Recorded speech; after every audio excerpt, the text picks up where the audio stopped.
महारानी की जय।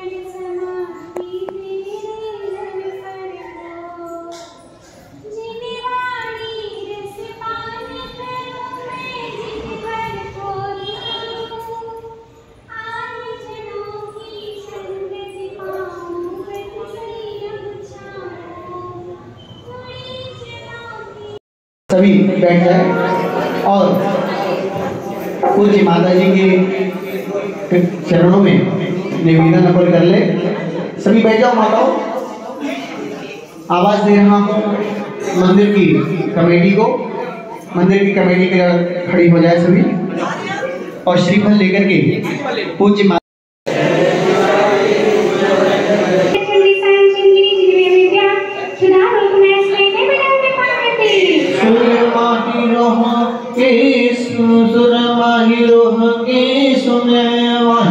रत्न दीपजी नेत्र चढ़ावही एक शक्ति समान बनाए। दोनों हाथ झुका देंगे मां। ओंकार बोलेंगे शांति कनिष्ठ परमात्मा का स्मरण। ओम नमो हरिहंताणं, ओम नमो शिवाणं, ओम नमो हरियाणं, ओम नमो अच्छायाणं, नमो लोई सब शाबोणं, नमो लोई सब शाबोणं। वैदिक सौविशिद्धि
माताजी की जय। वंदनीय आलिका संघ की जय।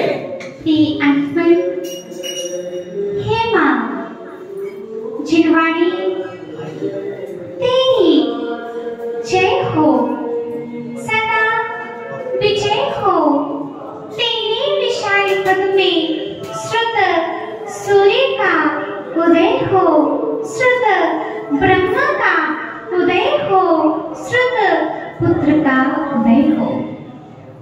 गंगा की धार में, मलय की वयार में, बीड़ा की तान में, सरगम के गान में, गंगा के नीर में, द्रौपदी के चीर में, अंजना की पीर में, माँ की ममता में, पिता की प्रतिष्ठा में, शिष्य की गुरु भक्ति में, ज्ञानियों के ज्ञान में, ध्यानियों के ध्यान में, व्रतियों के व्रत में, महाव्रतियों के महाव्रत में, राष्ट्र के गान में, विश्व के संविधान में, विद्या और विराग में, विशुद्ध और विभव में, और आप सभी की एकता में, सरलता में, गुरु भक्ति में एक ही सुर गूंजता है, जय जिनवाणी, जय महावीर, जय जिनवाणी, जय महावीर। प्रिय आत्मन, सूरज की रोशनी, सूरज का प्रकाश कभी एक के लिए नहीं होता। सूरज का प्रकाश कभी एक के लिए नहीं होता। ऐसे संत का आशीर्वाद कभी एक के लिए नहीं होता। बचपन में भले ही हम कहते थे ये मेरी छत का सूरज है। डॉक्टर साहब क्या बोलते थे? बचपन में हम लोग छोटे थे तो बोला करते थे ये मेरी छत का सूरज है, ये तेरी छत का सूरज है, ये उसकी छत का सूरज है, ये उसकी छत का सूरज है। लेकिन बड़े होने के बाद में मालूम चला कि सूरज तो एक है। ऐसे ही संतों का आशीर्वाद भी कभी एक के लिए नहीं होता है, संतों का आशीर्वाद सभी के लिए होता है। संत कभी भेद नहीं करता क्योंकि वह भेद विज्ञान से संपन्न होता है। सूरज की रोशनी, सूरज का प्रकाश अगर गरीब की झोपड़ी में जाएगा तो अमीर के महल में भी पहुंचता है। ऐसे संत का आशीर्वाद, संत का आशीर्वाद एक गरीब को भी मिलता है, एक अमीर को भी मिलता है। सूरज भी परोपकार के लिए प्रकाश देता है और संत ही परोपकार के लिए अपना पूरा जीवन व्यतीत कर देता है। पूज्य आचार्य भगवान विभो सागर जी महाराज ने तेरी छत्र छाया समाधि भक्ति लिख करके हम पर भी उपकार किया, आपके ऊपर भी उपकार किया। धन्य है वह साधक जो अपनी तपस्या में लीन होकर के उसमें से अमूल्य क्षण निकाल करके उन छंदों में प्रोता है। वह कभी ही जानता है कि उसको कितनी मेहनत लगती है। प्रिय आत्मन, नरसिंहपुर से ही लखनऊ गांव के लिए प्रवेश हुआ था। बीच में अष्टमी का पर्व हम लोगों को मिले हुए थे। बहुत ही आनंद भक्ति के साथ में पूज्य श्री जी का हम लोग विधान संपन्न करा रहे थे और अभी भी अष्टमी का महापर्व का आयोजन चल रहा है। अभी भी हम विधान कर रहे हैं क्योंकि हम जानते हैं कि अगर विधान हमने कर लिया तो विधान ऐसी क्रिया है जो हमारी विधि के विधान को भी मिटा सकती है। क्या कर सकता है विधान? हमारे विधि के विधान को भी मिटाने की सामर्थ्य रखता है ये नंदीश्वर विधान। पहले हम भी सोच रहे थे, इसलिए कह रहे हैं कि आप ही पहले हम भी सोच रहे अष्टानी में आए थे और अष्टानी में हुआ भी चार उन्माद बाकी है। पहले हम लोग भी सोच रहे थे ना जाने कौन से भैया होंगे, कैसे होंगे। फिर मालूम चला कि दोनों का तालमेल एक जैसा है। वो भी बुंदेलखंड से है, धर्म खंड से है, क्योंकि बुंदेलखंड को धर्म खंड कहा जाता है। ऐसे धर्म पंडित से सौरभ भैया पधारे हुए हैं, जो अपनी सौरभ रूपी सुरभि से सभी में चिनवाड़ी का रस घोल रहे हैं।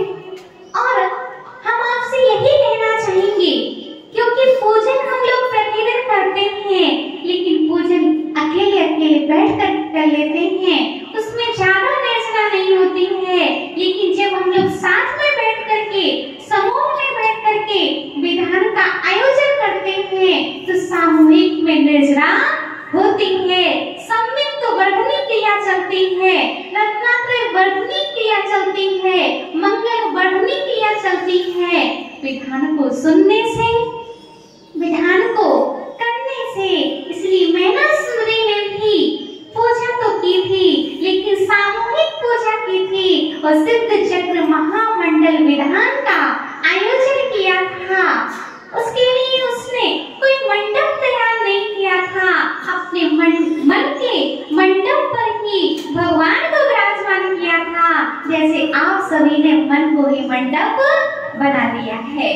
क्योंकि पूज्य गुरुवर कहते हैं, अपने मंगल भावों से अपना मंगल होता है। क्या होता है? अपने मंगल भावों से अपना मंगल होता है, अपने मंगल भावों से देश का मंगल होता है, अपने मंगल भावों से राष्ट्र का मंगल होता है, और अपने मंगल भावों से सबका मंगल होता है। ऐसे मंगल सानिध्य को आपने प्राप्त किया। विधि के विधान को मिटाने वाला हमारा ये विधान चल ही रहा है। बहुत अच्छा उपक्रम आपने किया है। हम सुनते ही आए हैं कि नरसिंहपुर समाज एक धार्मिक समाज है, जहाँ पर धनवान व्यक्ति तो हैं, लेकिन धनवान होने के साथ साथ धर्मवान भी यहाँ उपस्थित हैं। क्योंकि ज्ञात है हमको कि धन तो चला जाता है, लेकिन धर्म हमारे साथ जाता है। मालूम है हमको कि धन तो यहीं पर राख हो जाएगा, ये शरीर भी यहीं पर रह जाएगा, लेकिन आत्मा में जो धर्म के परमाणु विद्यमान हैं, उपस्थित हुए हैं, एकत्रित हुए हैं, वे हमारे साथ जाएंगे। क्योंकि आचार्य भगवान कुंद स्वामी जी समय 7 जी ग्रंथराज में कहते हैं, अहिमिको खलु सुद्धो दंसरमयो सदा रूपी नवियत्त मच्चिकिंचवी अणु परमाणु मित्तम्पि अणु मात्र भी मेरा नहीं है। जो हम कहते हैं कि मेरा है, ये परिवार मेरा है, ये समाज मेरी है, तो पूज्य गुरुवर कुंद स्वामी जी अपने श्रीमुख से बतलाते हैं कि अहिमिको मैं एक हूँ। आप कितने हो भैया? स्वागत मनोज जी, कितने हो? एक हो। मैं एक हूँ, खलु माने निश्चय से मैं शुद्ध हूँ, दर्शन ज्ञान स्वाभाविक हूँ, और अणु मात्र भी मेरा नहीं है, परमाणु मात्र भी मेरा नहीं है। यही ज्ञान हमको हो जाए तो ये जीवन हमारा स्वर्ग के समान सुंदर हो जाए। आप लोग सोच रहे होंगे, ना जाने कौन सी माता जी यहाँ पर आ रही है। ये तो परिचित थे, ये नहीं सोच रहे थे। आपने बयान कराया। हाँ, तो हमारे भैया जी सोच रहे होंगे, लेकिन यह बात सिद्ध है, जिनके हाथ में पिछी कमंडल है वही आ रहे होंगे। क्योंकि पूज्य गुरुवर कहते हैं, गुरु हमारे लिए पसंद से नहीं, गुरु हमें पुण्य से मिलते हैं। किससे मिलते हैं? गुरु हमें पसंद से नहीं मिलते, गुरु हमें पुण्य से मिलते हैं। पसंद के गुरु तस्वीर में दे सकते हो, पसंद के गुरु तस्वीर में हो सकते हैं, लेकिन पुण्य के गुरु आपके तकदीर में हो सकते हैं।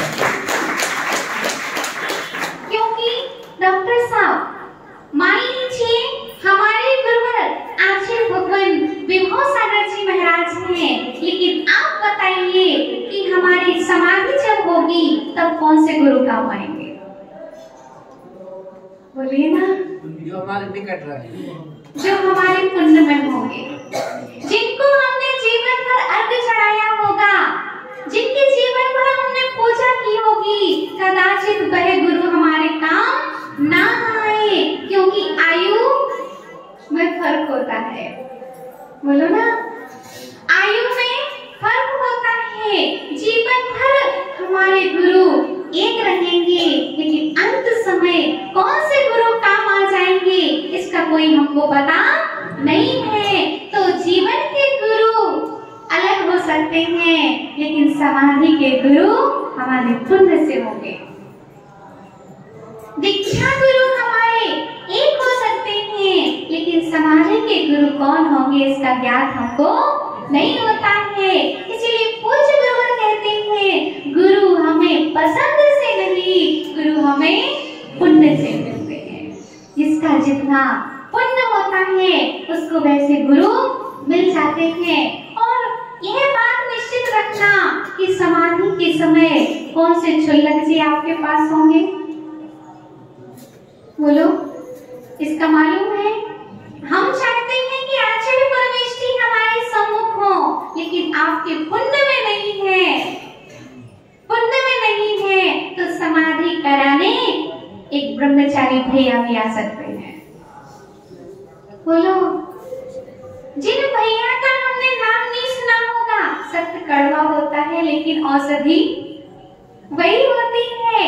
इसीलिए हम आपसे कहना चाहेंगे कि जीवन के गुरु अलग होते हैं और समाधि के गुरु अलग होते हैं। जीवन के गुरु की हम पूजा कर सकते हैं, लेकिन समाधि के गुरु के बारे में हमने कभी सोचा भी नहीं हो सकता। इसलिए आज से हम ये प्रार्थना करेंगे, हे भगवान, जो हमारे समाधि कराने गुरु पधारेंगे उनके लिए भी मेरा नमस्कार है, उनका भी हम अर्घ समर्पित करते हैं। कौन से भैया जी आएंगे, कौन सी बहन जी पधारेंगी, कौन से क्षुल्लक जी आएंगे समाधि के समय, कौन से एलक जी आएंगे हमारे समय समाधि के समय, कौन से मुनिराज आएंगे हमारे सामने, कौन से आचार्य परमेष्ठी होंगे हमारे सामने। टीकमगढ़ की एक बहुत अच्छी घटना है भैया कि एक सप्तम प्रतिमाधारी एक दादी थी, जिन्होंने पूज्य आचार्य भगवान विद्यासागर जी महाराज से 7 प्रतिमा के व्रत अंगीकार किए हुए थे। उनकी बेटी थी, बाल ब्रह्मचारिणी थी, और हम टीकमगढ़ वालों ने कभी आचार्य वर्धमान सागर जी का नाम नहीं सुना था। मात्र हम लोगों ने टीकमगढ़ में यही सुना था बचपन से कि विद्यासागर जी, विराट सागर जी, विशुद्ध सागर जी और विभव सागर जी, इतने ही नाम हम लोगों ने टीकमगढ़ में सुन रखे थे, लेकिन आचार्य वर्धमान सागर जी का हम लोगों ने नाम नहीं सुना था। बचपन से ही था कि समाधि हमारी आचार्य श्री के चरणों में हो।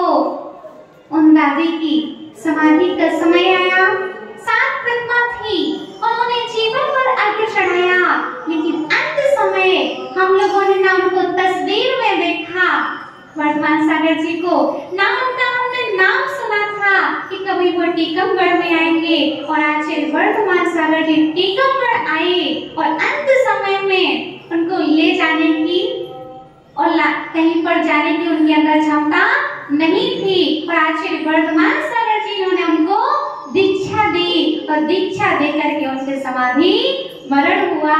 तब से मेरे बचपन से ये मन में बैठ गया था कि जीवन के गुरु अलग है और समाधि के गुरु अलग है, क्योंकि समाधि के गुरु को कभी हमने शायद अर्घ भी नहीं चढ़ाया हो। बताओ, समाधि में जो काम आएंगे उनकी मैंने कभी पूजा भी नहीं की हो, उनकी कभी आगवानी ही कराई नहीं हो, उनका कभी बिहार ही न कराया हो, तो वो साधु हमारे काम में आ सकते हैं। इसलिए इस किताब में हमने जो ही पढ़ा, सबसे पहले लिखा है, संगठन का सूत्र है, संगठन का वाक्य लिखा है, दिगंबरः सहोदरा सर्वे। क्या लिखा हुआ है? आप लोगों ने पढ़ा इसमें? किताब कितने दिन हो गए लिए हुए हाथों में? लिखा हुआ है क्या? दिगंबरा सहोदरा सर्वे। जितने भी दिगंबर साधु हैं वे सहोदर हैं, भाई हैं। क्या है? क्या है? भाई है। और इनमें से कौन सा भाई आपके समाधि के काम में आ जाए इसका ज्ञान हमको नहीं है। इसलिए प्रिय आत्मन, हमारे लिए साधु पसंद से नहीं हमारे पुण्य से मिलते हैं। और दीक्षा हम पसंद के गुरु से ले सकते हैं, लेकिन समाधि हमारे पुण्य के गुरु से होगी। किससे होगी? कौन से गुरु? मान लीजिए हमारे गुरु आचार्य भगवान विभो सागर जी हैं, तो समाधि के समय कौन से होंगे इसका हमको पता नहीं है। इसीलिए प्रिय आत्मन, इस सूत्र को अगर हमने आचरण में ढाल लिया तो हमको ज्ञात हो जाएगा कि सभी दिगंबर तपोधन धरती के देवता भाई भाई हैं। उनमें से एक भाई मेरे काम तो आना चाहिए, एक भाई तो मेरे काम आना चाहिए, क्योंकि मेरा मरण हॉस्पिटल में नहीं हो, मेरा मरण अस्पताल में ना हो, मेरा मरण इंजेक्शन लगवाते ना हो, मेरा मरण समाधि मरण हो। और जिनालयों में जिनवाणी की गंगा बह रही हो, आर्य जनों की संगति हो। कम से कम 48 साधु हमारे लिए अभी ना मिल पाए तो कम से कम 8-10 साधु तो हमको समाधि कराने मिल ही जाए।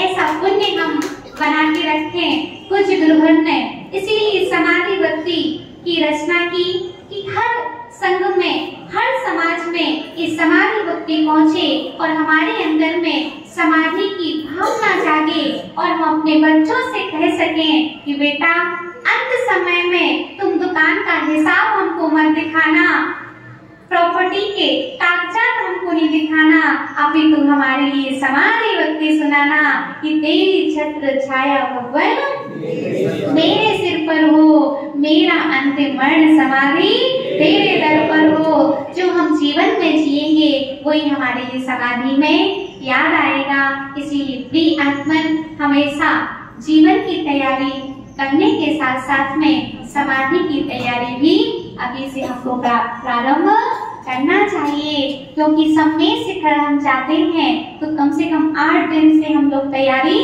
करते हैं। कभी रिजर्वेशन कराते हैं, तो कभी बैग लगाते हैं, तो कभी नाश्ता बनाते हैं, कुछ ना कुछ व्यवस्थाएं करते हैं। तो मान लीजिए हमारी कल समाधि होती है तो हमारी तैयारी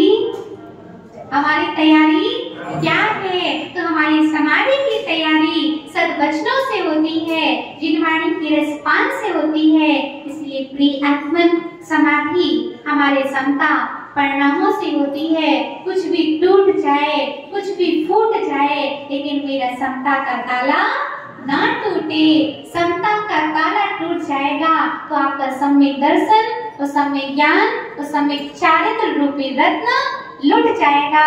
इसलिए समता का ताला ना टूटे और धैर्य का बांध ना फूटे और गुरु का साथ न छूटे। ये 3 वाक्य याद रखना। कौन कौन से? समता का ताला ना टूटे, पर बोल दो ना। समता का ताला ना टूटे, धैर्य का बांध ना फूटे और गुरु का साथ ना छूटे। समता का ताला ना टूटे, धैर्य का बांध ना फूटे और गुरु का साथ ना छूटे, और हमारी नैया पार अपने आप हो जाएगी। ऐसे समता चारों समड़ो, जो समतावान है वही श्रवण कहलाता है। इस प्रकार से हमने आपको बताया। जिनके पास समाधि भक्ति मेरे छत्र छाया किताब ना पहुंची हो वो हमसे यहाँ से ले लेंगे। पूज्य आचार्य भगवान श्री विभो सागर जी महाराज की